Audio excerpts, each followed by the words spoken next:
Maulan at mapagpalang araw ng linggo sa ating lahat. Yes, thank you. Sabihin mo sa katabi mo, have a blessed Sunday. Sa kabila, sabihin mo, pagpalain ka ng Panginoong Diyos. At ang lahat mo sabihin nyo, at sumayin nyo rin. Siya nawa. So, let's go to our week 2 na po tayo ng ating serye na pinamagatang The Road Out or Daan Palabas. And nakita po natin dito, pinag-usapan po natin yung Book of Exodus. And sino dito paborito mong magbasa ng Old Testament? Taas mo ang kamay. Sino dito? Pagka Old Testament ang pinag-uusapan, very interesting para sa'yo. Yo. Thank you sa mga tumaas. Sino dito nahihirapan kang intindihin pagka Old Testament? Walang tumaas. Well, pero yung Exodus po, pagka nakita po natin siya, makikita po talaga natin yung puso ng ating Panginoong Diyos na ayaw niya po tayo na naaapi. In the same time, He want us na yung deliverance or makalaya tayo. And it shows even in the New Testament, na ang Panginoong Hesus po, ito rin po ang nais sa atin. Bakit po siya namatay sa cross ng Kalbaryo? Because ang gusto niyo po ay tayo makalaya sa ating mga kasalanan at magkameron tayo ng buhay na walang hanggan. And last week po, pero bago po yan, sino po dito na-appreciate niyo yung ating music team? Pwede ba natin palakpakan sila? Mga music team, thank you ha. Pinagpawisan yung aking namong mata. And I encourage you, kung kayo po ay medyo nalilate, umaga po tayo para hindi po natin ma-miss out yung presensya ng Panginoong Diyos from the start and to the last. Ako po kanina, talagang napapasayaw po ako ng may... Kahit yung aking pong paa ay medyo na inaabot na ng rayuma. Hindi naman po halata sa akin. Akala po nung iba ako ay 20 years old lang. Ayan, nagsisinungaling na naman ako. Pero again, thank you music team. Maraming salamat sa inyo. We really appreciate you. So, and all po na nagbo-volunteer dito sa atin, thank you so much. At truly na tumatakbo po ang simbahan because inaalaw nyo rin na gamitin kayo ng Panginoong Diyos. By the way, hindi lang po tayo dito sa hall, meron din po tayo tinatawag na Kids Church. Sila po mismo ay meron din pong simbahan ng mga kabataan din po doon, which is sa murang edad po nila, yung way po ng pagiging bata, sila po ay sumisimba doon. May music din po, may nag-preach din po. Kasi pagka dito po, medyo boring eh. Hindi nila ma-appreciate, lalo na pagka nakita nila medyo matanda na yung nasa unahan. At least doon, may mga medyo bata pa. So, thank you po again. Maraming po salamat sa ating mga volunteer also. And today, yung week 1 po natin, naintindihan po natin na yung encounter po ni Moses kay God, doon sa burning bush, yung palumpong na hindi nasusunog. At sinabi ng Panginoong Diyos kay Moses, I am who I am. Hindi distinguish na doon kung sino siya na Diyos na makapangyarihan sa lahat. Sabi niya, ako ang Diyos ni Abraham, Isaac, and Jacob. And now, Moses, maintindihan mo at maunawaan mo na ako rin yung Diyos na meron sila. Kung gaano yung mga miracles, say miracles, di ba? Mga himala, kung anong himala na nangyari noon. Dahil ako yung Diyos nila, ito yung mangyayari din sa iyo. Eh sino dito? We have the same God. Yung Diyos natin, yung Diyos ni Moses, Abraham, and Jacob, we have also the same God. So, last week, pinapaintindi po at pinapaunawa natin na siya po yung Diyos na nandyan, na kung ano yung mga pangangailangan natin, hindi niya po tayo pinababayaan at hindi niya tayo iniiwan. He will give you and He will provide everything that we need. And today, nasa week 2 na po tayo, pag-uusapan naman po natin God over the gods of the Nile River. pag-usapan po natin na siya po ang Diyos na mas makapangyarihan sa ilog ng Nilo. And dito po, maunawaan natin na walang ibang tunay na Diyos kundi yung Diyos natin na siya lamang. And many of us, sino po dito, minsan naikukumpara mo ang Diyos natin sa mga Diyos-Diyosan. Pwede bang mangyari yon? Na pumantay yung Diyos natin o may mas mahalaga sa puso natin kesa sa tunay na Diyos. Or for example lang, sino dito, pagka bumili ka ng sapatos, gusto mo authentic? Yun. Sino naman dito, pagka bumili ka ng sapatos, dahil depende sa suot at depende sa budget, yung medyo konting authentic? Yan. Ako po, ayan, sabi naman ng asawa ko, ikaw, Rod, lagi kang basketball. Lagi na lang yun yung ini-illustrate. Anong gagawin ko? Yun na lagi kong ginagawa. May sapatos po ako na original at meron din po akong sapatos na medyo replica. Yung mga replica po, ginagamit ko po yan dun sa mga ordinary days. Pero pagka medyo mga importanteng araw, like halimbawa magde-date kami ng asawa ko, sabi naman ng asawa ko, ikaw lagi pakita tao ka talaga. Hindi, mga importanteng araw, church day, or meron kayong mahalagang pupuntang bagay, mga medyo authentic po. Pero ano pong gusto kong i-point out, habang tumatagal, pagka sinearch mo, pagka tinignan mo, maintindihan mo, authentic ba yan o hindi. And same thing what happened dito po. Naunawaan at pinaunawa ng Panginoong Diyos na gusto niyang maunawaan ng mga tao na siya ang tunay na Diyos. Wala tayong pwedeng mas mataas sa Diyos natin or wala tayong pwedeng sambahin na iba pang Panginoong Diyos. Di ba minsan yung sino dito naniniwala sa swerte? Sabi na ba, huwag kayong maniwala sa swerte. Malas yon. Pero when we look into the Bible, wala po sinasabing swerte. Yan po ay katuruan ng mga Inchik or Chinese. Sino po dito Chinese? You're welcome po dito, Chinese. Sino po dito naniniwala dun sa palaka na merong pampaswerte, yung mga gano'n, di ba? May provision. Yung iba naman po naniwala na pupunta tayo dyan sa kamay ni and pagpunta natin po dyan, may healing daw po. So later on, hindi na po si God ang nag-glorify, but yung mga nagpapagaling na po na tao. Sino po dito naniniwala kayo sa albularyo? Naalala ko na naman yung kwento ng albularyo pero baka humaba. Sige.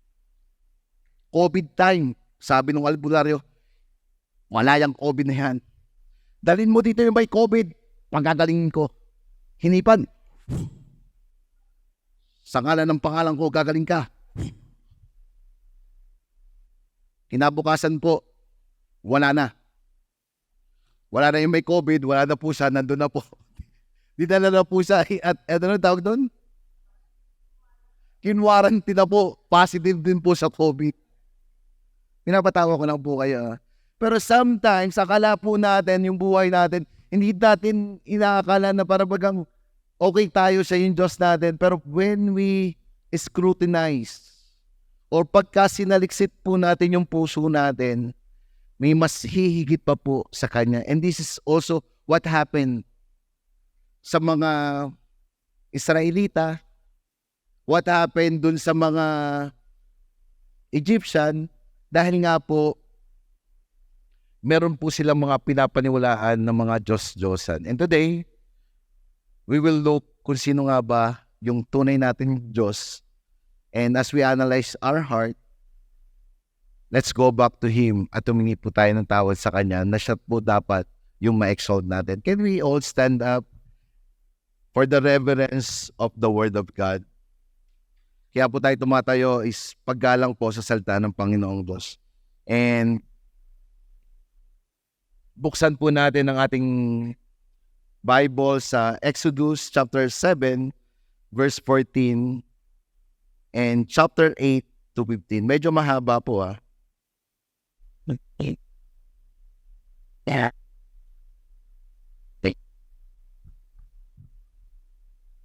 Sige po, basahin po natin ang salita ng Diyos. Sinabi ng Panginoon kay Moses, matigas pa rin ang puso ng Paraon. Hindi niya pinalis ang mga mamayan sa Israel. Kaya puntahan mo bukas ng umaga ang Paraon. Ang baston na naging ahas ay makipagkita ka sa kanya sa pangpang ng ilog. Sabihin mo sa kanya, inutusan po ako ng Panginoon, ang Diyos sa mga Hebreo, na sabihin ito sa inyo, paalisin mo na ang mamayan ko para makasamba sila sa akin sa ilang.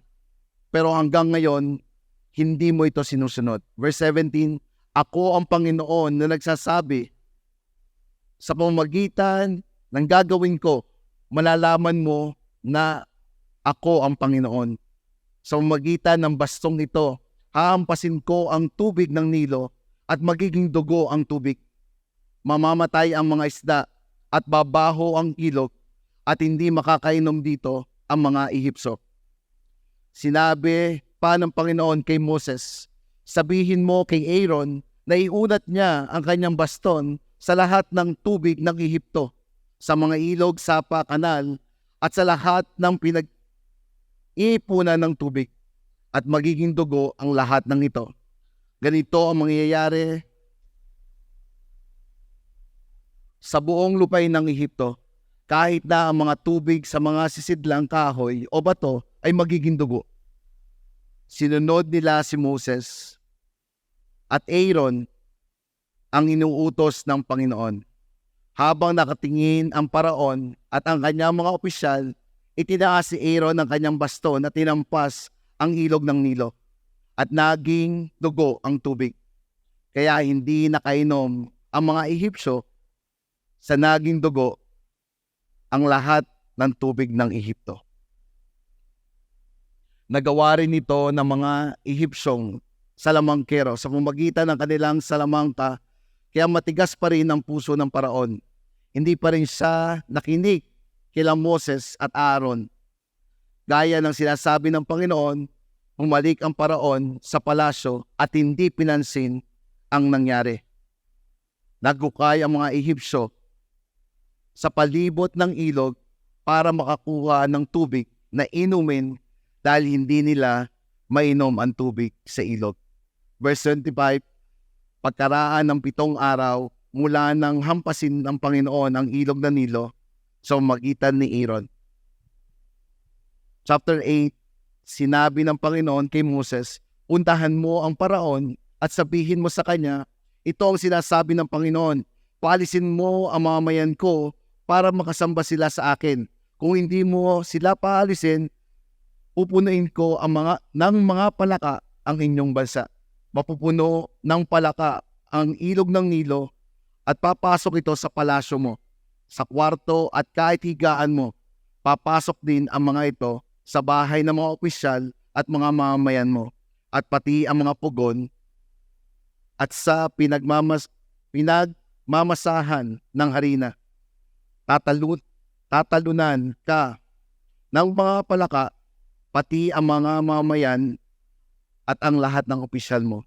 Verse 5, sinabi pa ng Panginoon kay Moses, sabihin mo kay Aaron na iunat niya ang kanyang baston sa mga ilog, sapa at mga kanal at mapupuno ng palaka ang buong Ehipto.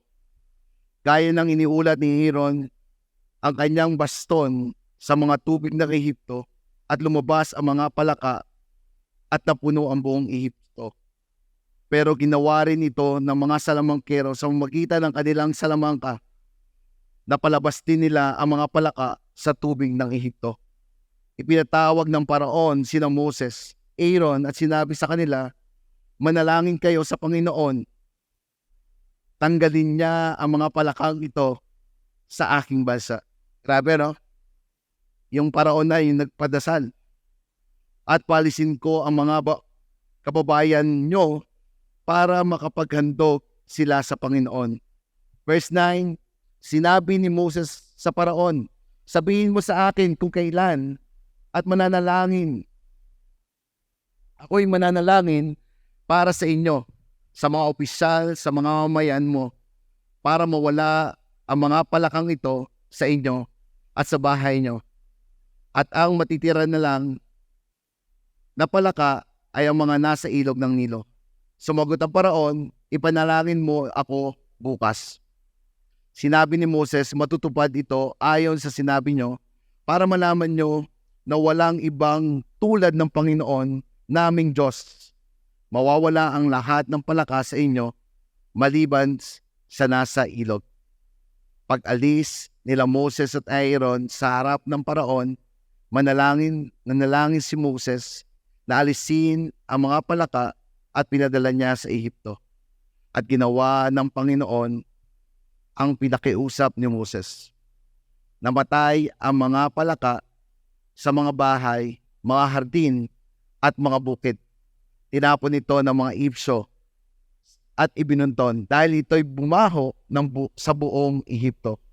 Pero nang makita ng Paraon na wala na ang mga palaka, nagmatigas na naman siya at ayaw niyang makinig kina Moses, Aaron, gaya ng sinabi ng Panginoon.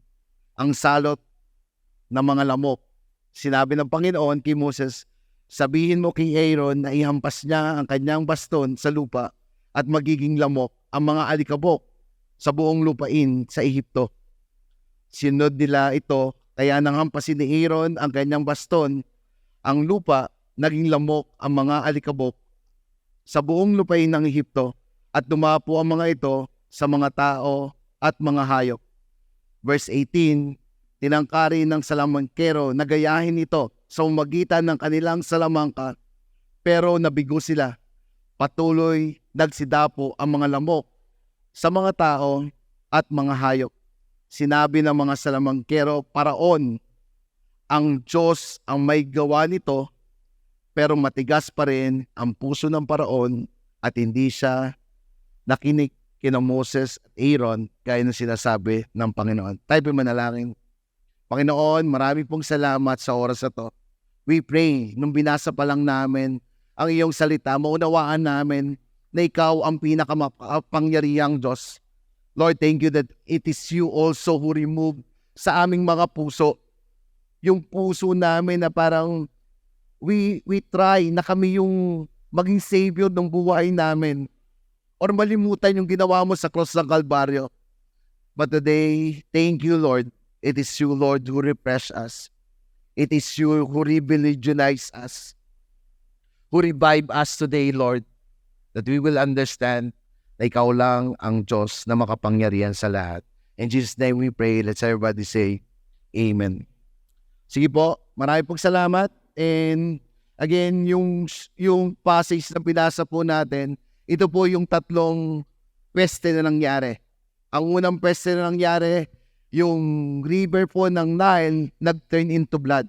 Hindi po siya yung parang nagkameron lang ng kulay, but it turned into blood truly. Second po ay dumami ang palaka. Sino dito takot kayo sa palaka?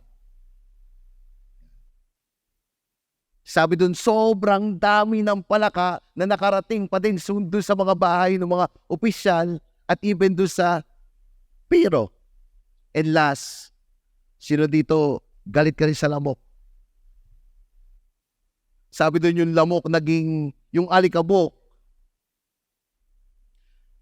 kung gaano kadami yung alikabok, ganun kadami yung lamok. Siguro pagka kumampas ka ng ganyan, ano, makikita mo nakabakat yung kamay na may mga lamok pa rin. So, sorry for my imagination. Ganun lang po ako mag-imagine lagi. And tanong, bakit ba umabot pa ng 10? Hindi lang po 3. Bakit ba umabot pa ng 10 yung peste bago i-allow ng Paraon na pumunta ang mga Israelita sa lupang pangako? Siguro, una po ang layunin Nang himalang ginawa ng Diyos sa Ehipto ay para maipakita ang kapangyarihan niya sa Israel. Bakit umabot ng 10 peste? And kahit anong gawin ng mga manggagaya sa kanila, hindi nila magaya. Gusto ipakita ng Diyos na siya ang pinakamakapangyarihan sa lahat. And second, para patunayan na hindi niya hahayaan ng mga api na patuloy na maging api. It's somehow a vengeance o paghihiganti ng Panginoong Diyos sa mga nang-alipusta, mga nang-alipin sa kanyang mga tao. Sino dito anak ka ng Diyos? Kung anak ka po ng Diyos, lagi po sila sabi, ang paghihiganti po ay hindi sa atin, but ang paghihiganti po ay sa Kanya. And this po pinakita po dito na hindi inalaw ng Panginoong Diyos yung pang-aaping yon na manatiling napi sila. Pero pinakita ng Panginoong Diyos that there's a vengeance sa mga nang-aapi, doon sa anak ng Diyos. And siyempre, ganun din na hindi niya iaalaw yung maliit na kasalanan, kahit maliit yan, pinapakita niya dito that He is a God who is holy. Holy na hindi niya iaalaw ang kasalanan na manatili siyang kasalanan. That's why He died on the cross. Jesus Christ died on the cross to fulfill it.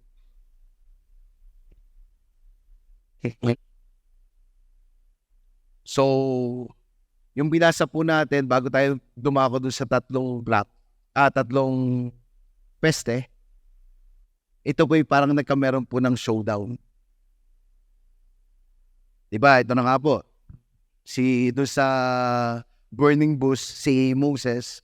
Then, nung si Moses na, kasama na po niya si Aaron at pumunta po din sila sa Paraon. And pagpunta nila doon po sa Paraon, sabi ng Panginoong Diyos kay Moses and Aaron, ihagis nyo yung baston na meron kayo at magigitong ahas.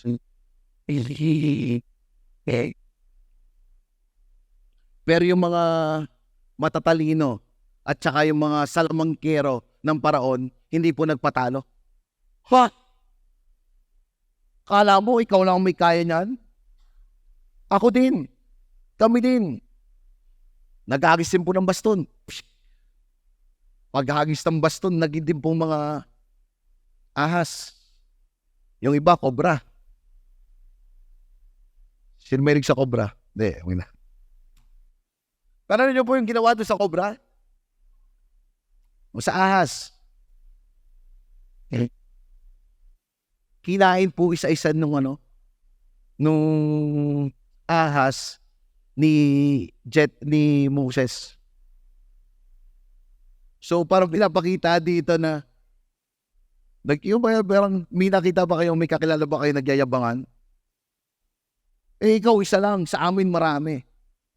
Pero yung ahas yung parang utay-utay tinanggal nung ahas na meron si Jethro and Moses, yung yabang na meron yung mga salamangkero. And somehow they thought that mas above sila sa Panginoong Diyos. And alam niyo po ba na ang ating Panginoon ay siya po ay mapanibughong Diyos. Ayaw niya pong merong above sa Kanya. So, again, it talks about two people. The Israelites and the Egyptian. Because yung mga Israelita po ay matagal nakasama po ang mga Ehipsyo o taga-Ehipto. Somehow yung traits ng kanilang pananampalataya at paniniwala. After Joshua, di ba? Ang sabi ni Joshua, me and my household will serve the Lord. Mananatili ang aming pananampalataya sa Diyos at ang aking sambayan. Pero yung ilan doon, yung iba po doon, nalimutan na po nila na kung bakit sila, kung nasaan sila ngayon, ay dahil po sa ginawa ng Panginoong Diyos. That's why po, nasakop po sila ng, ito na yung mga ihip na nangyari. And somehow, mananampalataya ng Diyos, pero the way they do, the way they act, medyo sabit. And the same time, ito naman po, walang mga Diyos. Hindi po nila kilala yung Diyos, pero marami po silang Diyos-Diyosan. Sabi po dito is around 1,500 na Diyos-Diyosan, na may Diyos-Diyosan po ang Ehipto. Yung iba po ay anyong hayop, o yung iba po ay ibang nilalang. Meron ba tayong picture dyan? So ito po yung tatlong larawan. Why God used yung Nile River turn into blood. Bakit po yung isa po ay maraming palaka, and bakit po ginawa niya rin po yung maraming lamok. Yung una po, tinatawag na happy. Sabi mo nga, happy ka ba? Ito po yung God of the Nile. Happy is often depicted as a water barriers or with wave lines. Sige, then okay na muna yan. Yung first plot po, inasinta at pinakita ng Panginoong Diyos. Bakit niya ginawang blood o dugo yung Nile River? Kasi ang Nile River po sa mga Ehipto, ito po yung source ng income na meron po sila. Source ng pinagkukunan nilang pagkain. At hindi lang po lahat ng provision ay nandun. Kaya daw po merong Egypt or place na Egypt, bakit daw po lumago yun ng sobra-sobra? It is because of the Nile River.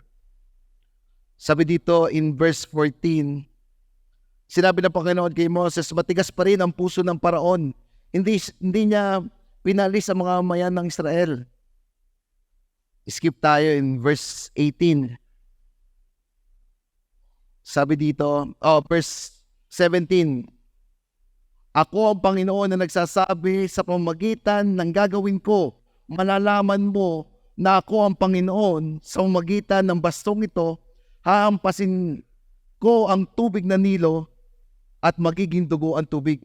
Mamamatay ang mga isda at babaho ang ilog at hindi makakainom dito ang mga Ehipsyo. Nawala na ba ng tubig sa inyo? Dito sa Lukban, hindi uso mawala ng tubig, ano? Daming tubig dito. Pero ako po ay somehow tumira sa Lucena at saka sa Tayabas. Hindi ko napapanggitin yung nagpalit na baka madali ako. Dahil po napalitan po yung somehow nilolokot na nagagalit po sila dun sa pumalit na water supplier. Talaga pong pagka nakita ko po yung post sa mga kaibigan ko na mga taga Lucena, galit na galit po sila. Ang hirap po na mawalan ng tubig. Ang hirap din po na mawalan ng pagkakakitaan. Parang sa mga ganun. And I just want na makarelate po tayo. Sino po dito sa ikaw hindi maligo ng 2 araw? Nung napupunta ako sa Northban, okay lang naman. Di ba? Tamawa yung mga pwede. Kasi malamig. Dati pagka nung nasa Lucena po ako, pagka yung lumabas lang po ako, nag-campus, magpapalit po ako ng damit, mga 3. Dito po, kahit 3 araw ka nandito, pwede kang hindi magpalit. Joke lang. Pero, look what happened. Inalis ng Panginoong Diyos yung source na pinagkakakitaan po nila. Inalis ng Panginoong Diyos yung identity na meron sila na tingin nila, I am comfort in this. So, limutan ko na ang Diyos. Sabaw ganun po, di ba? Sino po dito naalala natin ang Diyos pagka yung biruan na natin, pagka dumating na yung kinsenas katapusan. Naalaman na natin yung pangalan ni Judith, ni-reveal na sa atin, yung pala Judith. Di ba sa mabas, merong mga masala natin ng Diyos. Ang tanong po ngayon, pagka po ba tayo ay nasa mataas na kalagayan or everybody or everything ay may comfort, everything ay provided, Naalala pa po ba natin ang Panginoong Diyos? Or siguro tayo naman yung like the mga Israelite, nandun po tayo sa need na sobrang kailangan po natin. Naalala po rin ba natin ang Panginoong Diyos? There's a danger po. Yung danger na sobrang angat mo, same thing, yung danger na sobrang baba mo. Yung iba sabi, dito na lang ako. Pagka gumawa naman ako ng kasalanan at ginawa ko ang lahat, at least na-fulfill yung need ko. But in the same time, yung isa naman, kailangan pa ng Diyos. Itong Nile River, okay na, can provide everything. The identity, in the same time, the source of everything. Para sabi ng Diyos, tandaan niyo yung verse, nalimutan ko yung verse, sabi ng, dugo at pawis ko to. Pinaghirapan ko to, kaya meron ako. Sabi naman ng Panginoon, hangal. Bukas, hindi ka na pagpapawisan. Kukunin na kita.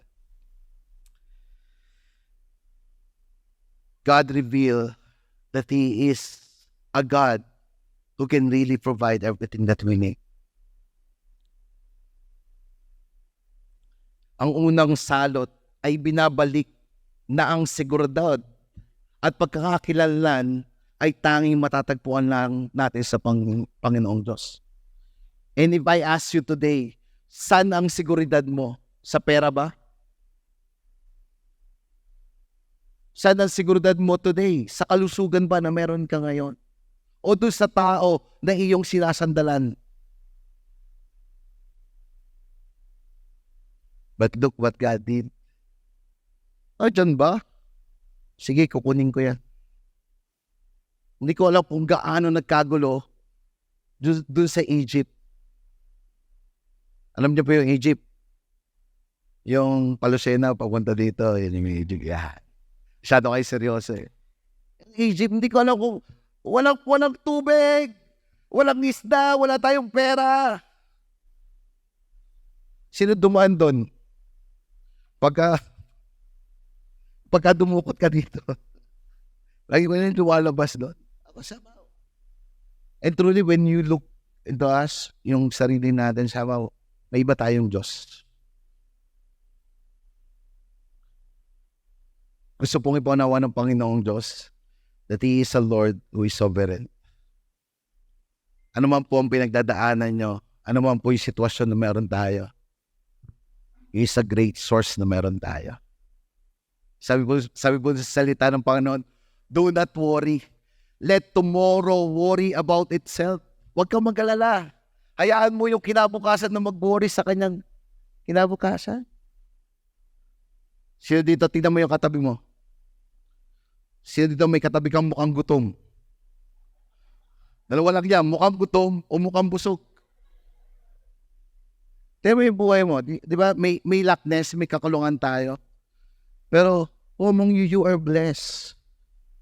Na hanggang ngayon, humihinga ka pa. Hanggang ngayon, meron kang buhay, malakas ka pa. And even you enjoy the fellowship mo dun sa mga kasama natin sa simbahan. You enjoy yung mga mahal, kasama mo yung mga mahal mo sa buhay.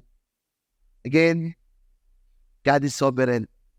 Either we are like the Israelite na parang ang daming mga nang-aapi, or even we are like that, na tayo po ay angat sa buhay. Gusto ipaunawa ng Panginoong Diyos sa atin na walang iba na pwede tayong sambahin, kundi siya lang ang ating Panginoong Diyos. Second point, yung second plaque.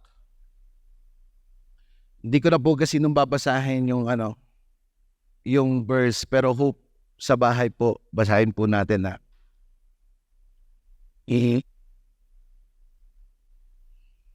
Ito pong salot naman po yung second plaque. Bakit maraming prags naman daw po yung pinadala ng Panginoong Diyos doon? Kasi yung prag dito po, yung mukhang prag, meron ba dyan? O yung God of Heket.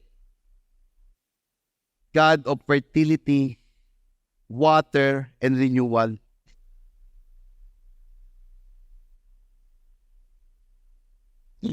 Inaano po dito na kung gusto mong, di ba yung meron tayong parang katulad dito sa atin yung gusto mong mabuntis sa sa bando, di ba? Magdadala ka ng itlog at sasayaw ka. Pasensya po sa pagsayaw ko kasi dancer po ako dati. Pero tunay po na ang Diyos lang po ang pinagmumulan ng buhay na meron po tayo. And yung security na meron tayo, siya rin po yun. Yung significant na meron tayo, sa Kanya rin po nagmumula yun. What happened po dito? Sabi dito, after po they think that ang magbibigay ng panibagong buhay, yung health nila, itong Diyos ng mukhang palaka. But inialaw ng Panginoong Diyos na dumami yung palaka sa magitan niya. And even yung mga security, yung mga tingin nila na magpapabigay sa kanila tag dito yung significant na meron po sila. Again, God shows na walang above dito, kundi siya rin. Sabi doon, namatay ang maraming palaka. At hindi lang po namatay yung maraming palaka nung siya'y sabi doon, binunton. Pagkabunton po dito, ano daw po nangyari? Bumaho po. It shows yung health na kung dito tayo tumitingin sa health na wala, ang pinakang best na Panginoong Diyos na magpapagaling sa atin ay sino? Ang Diyos natin. Maybe we are suffering sa health issue na meron po tayo. Sabi ko kanina, nirarayuma ako. Pero yes, it will relieve by the pain reliever.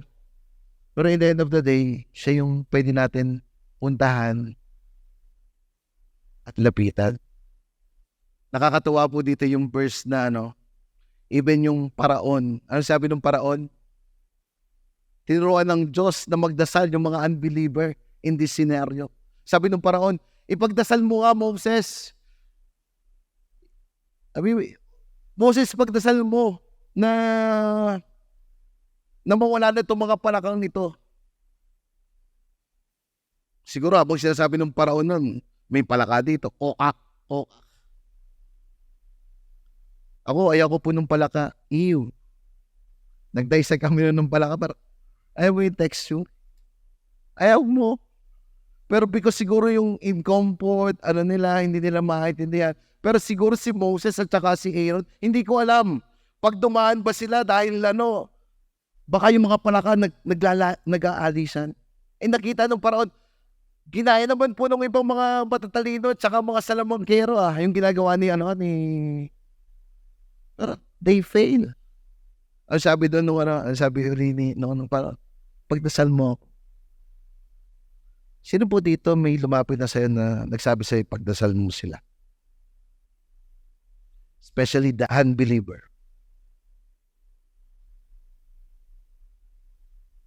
Minsan nga, hindi ko alam bakit pinupunto ng Panginoong Diyos sa point na walang-wala na yung tao. Kaya po yung relationship, sabi niyo po, relationship. Mahalaga po yan. Sino po dito leader, taas ang kamay? Sabi mo, relationship. Sino po dito, bago pa lang umaten, taas po ang kamay? Sabi mo, relationship. Importante po yung relationship natin sa Diyos. Importante po yung relationship natin sa Kanya. Because darating po yung time, may mga unbeliever, may mga believer din also na magpapapray sa'yo. And how can you pray for that person? Kung ikaw mismo parang, ay, layo ko sa Kanya. Or maaaring, kumakanta, natutulog pa ang Diyos. Di ba? May mga sitwasyon po tayo. Pero look, God allow it to happen so that we can minister also to others. May sakit yan, may pinagdadaanan yan. But I think the most important dito, like the Israelite, Moses and Jethro, they know na despite na maraming nangyayari, alam nila na ang tayo magpapagaling lang ay ang Panginoon. But in the same time, yung mga unbeliever dito, mga alam nila, it turns na yung Diyos na meron po si Moses and Jethro ay tunay na Diyos.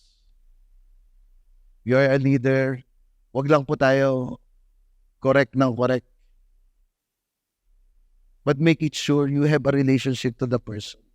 Ang hirap po mag-minister kung hindi mo po kilala yung tao.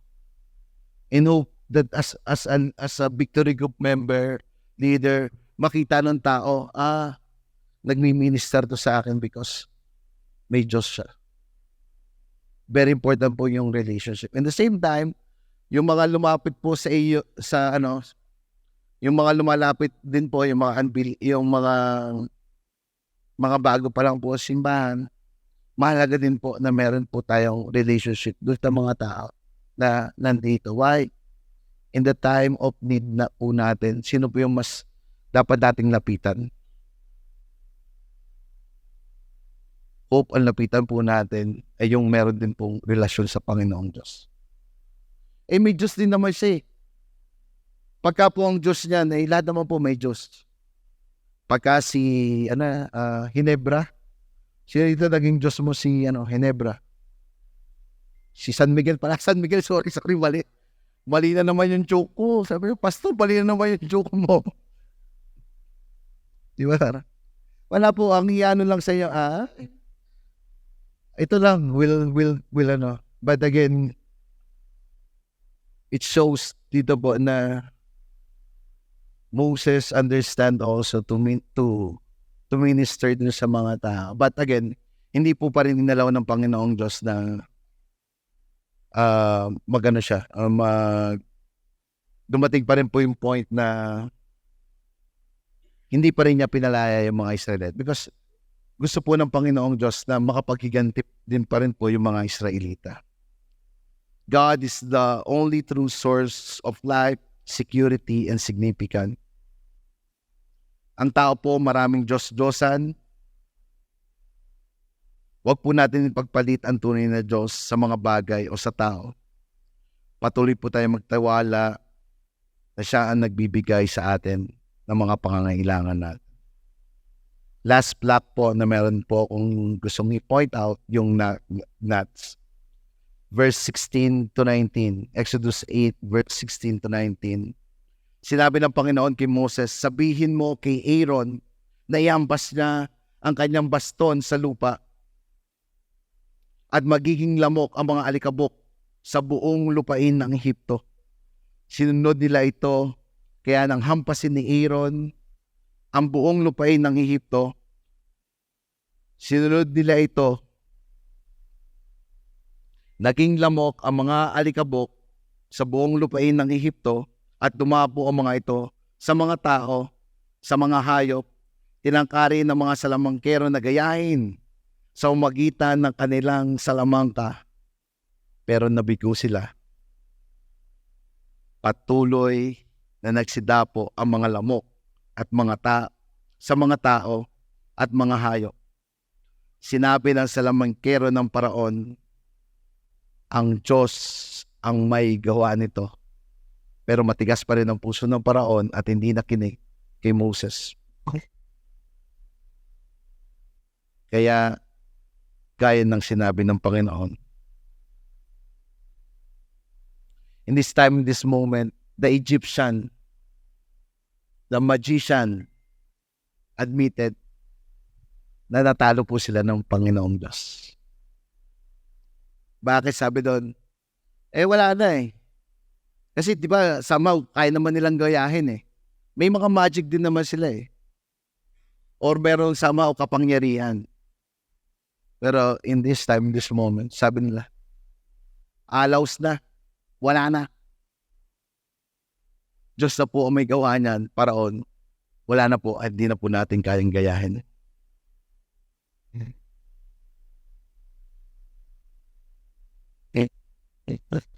God did this in order to demonstrate that He is more powerful. Bakit po? lumabot ng 10 plague, 10 peste, gusto pong ipaunawa ng Panginoong Diyos that He is powerful. Not a single human being can come close to matching the power of the one true God. Wala po. Yung ikatlo nating doon, parang talking about the ability, merong dalang yung Geb carries weight, a farming tool, and a bird to indicate the connection of the things that comes from the earth. So parang ito pong Geb na to na somehow yung abilidad, talento ng mga tao, pinagkukunan ng resources. But this time, yung ikatatlong plaque, pinakita ng Panginoong Diyos na parang patunayan niya yung abilidad mo bilang tao, kung sino ka ngayon, kung nasan kang pwesto. Walang makaka-abante sa akin. I am a God who is more powerful. Can I call the music team? Ang Panginoong Diyos po na meron tayo ay wala siyang kagaya. Siya lang po ang nag-iisang makapangyarihang Diyos. Siya ang pinagkukunan ng ating seguridad at talaga. Ang tanong po, patuloy ba tayo nagpapasakop sa Kanya?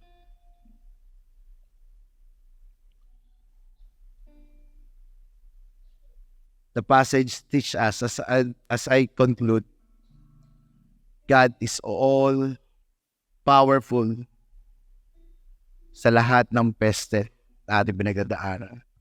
I don't know, but I think hindi lang naman puro masama yung nangyayari sa atin. But sino dito as a Christian, you know that you are blessed. That despite na marami tayong pinagdaanan, nakikita natin na hindi tayo pinababayaan ng Panginoong Diyos. Na siya pa rin po ang Diyos na mas makapangyarihan sa lahat.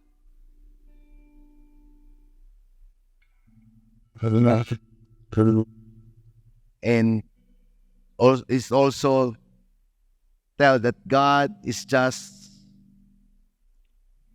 and that He will not tolerate the oppression of His people. Itong passage din po, pinapakita na siya ang Diyos na just. Ano ang Tagalog sa just? Basta-basta. Hindi, just. Hindi. Just yung katarungan. Ay God, makatarungan. Hindi niya hahayaan ng kanyang tao na maapi.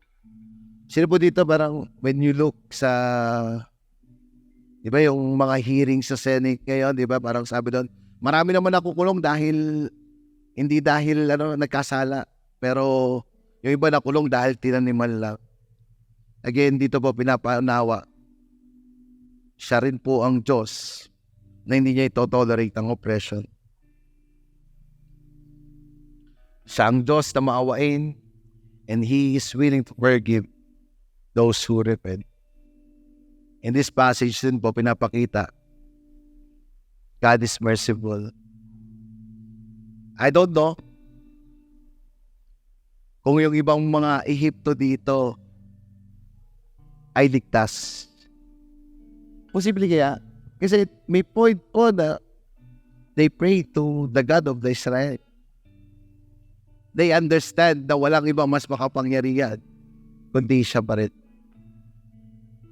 As I end this, can we all stand up? Gusto ko pong tanongin ng bawat isa. Is something other than Christ controlling your life? Meron bang isang bagay o isang tao na nagkokontrol ng iyong buhay kaysa sa Panginoong Diyos? Every time po may Sunday service po tayo, ang goal lang po ng Sunday service, when we attend the liturgy, hindi po letter F, liturgy. Sabi daw po doon ng congregation, Sino po congregation? Tayo po yun.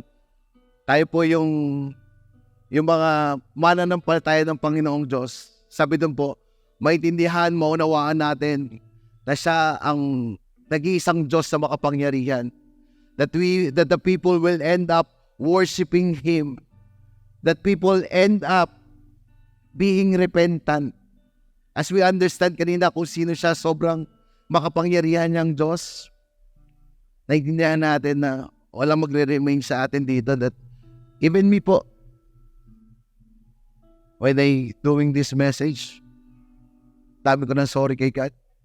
Lord, sorry. Kala ko gwapo ako. Honestly, sino po dito, when we realize, parang akala natin, control natin ng lahat. But all of a sudden, tatanggalin ng Panginoong Diyos yan at hindi yan ibabalik. Katulad po dito, hanggat di mo nare-realize, nagkamali ka sa Panginoon. I don't know, maybe it is comfort. Sino dito? Medyo naano tayo na nagkocontrol ng buhay natin yung comfort na meron tayo. O somehow, security, somehow, money, somehow, approval ng iba, o somehow, success. O yung tinatawag natin, somehow, social media. Sino dito medyo parang mas marami ka ng oras sa social media nyo? Every time po yung anak ko, every morning yon. Si G-Boy, 7 years old. Sabi po nung anak ko, Daddy, nakangiti na yan. Pwede bang hiram ng iPad? Morning po, every morning yon. Kaya nung nagtatalo kami ni Caleb, Daddy, ba't si G-Boy laging iPad yan? Di naman nagdi-devotion yan ah. Ba't ako lagi mo inaano na mag-devotion? Anak, diyan ka nagkakamali. Si G-Boy lagi may devotion yan. Kasi bago ko pag-iPad din yan, G-Boy, go to your devotion. Go to your Bible. Babasa po yung malakas, mabilis. Pagkatapos nun, sabihin yun, Daddy, tapos na ako. Pero may iPad. Tatanungin ko, G-Boy, sinong mas mahal mo? Si God o yung iPad?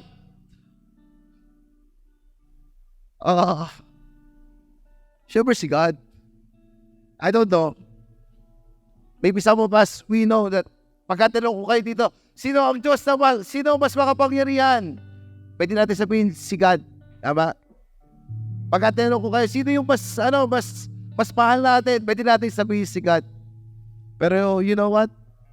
When we search our heart, kung saan tayo mas nagugugol ng panahon, kung sino yung mas po natin, baka po siya po yung Diyos na meron tayo. Political power, sex or romantic love, if you know it is a sin, and you continually doing the sin, kasalanan po, sino po mas sinasamba natin? Again, hindi po ako nandito para magkameron po kayo ng guilt feeling. Napapa-English ako ha. Honestly po, hindi po. Same thing po, nandito po ako, it's only by the grace of God. Wala po akong pwedeng ipagyabang dito eh. Kaya nga po, every time I preach, I just only preach the Word of God. Bakit po? Ayako po na ako po yung makasakit sa inyo. But kung ito po ay salita ng Panginoong Diyos, let it be hurt us. Are you ready? Today we will going to worship God as we declare that He is a God who is more powerful than everything. As we understand na siya yung Diyos na sobrang mahal niya tayo, ayaw niya po na tayo po ay manatili na alipin. I don't know kung ano po yung maalipin sa atin. But ikaw po mismo, you will identify it to yourself kung ano yung bagay na yon. Please don't miss this thing. Huwag mo pong intindihin yung katabi mo. Ba't gusto po ng Panginoong Diyos? I-worship natin siya, maintindihan natin that He is a God who is more powerful than any others. Lord, thank you for the day. Tanggalin mo, Panginoong Diyos, yung mga bagay na nagbibigay, Panginoong Diyos, laban sa iyo. O yung mga Diyos-Diyosan na meron kami. But today, we will understand that you are a God who is more powerful than any others. We will understand that all that we need, lahat ng pangangailangan namin, ikaw lang aming Diyos ang magpupuno nito. Even today, some people na nandito po, they fear for the future. Lord, today I believe na sinasabi mo sa bawat isa sa amin na hindi namin kailangan matakot sa kinabukasan. As we continually obey you, as we continually understand what is the Word of God na binibigay mo sa amin, Panginoong Diyos, our life will become successful. You said to your Word that as we commit unto you, God, our deeds and our plan, it will turn into success, God. Lord, bless each one of us. We want to honor you to this place, and we want to worship you. You're that person. Let's focus on God alone, and let's worship Him.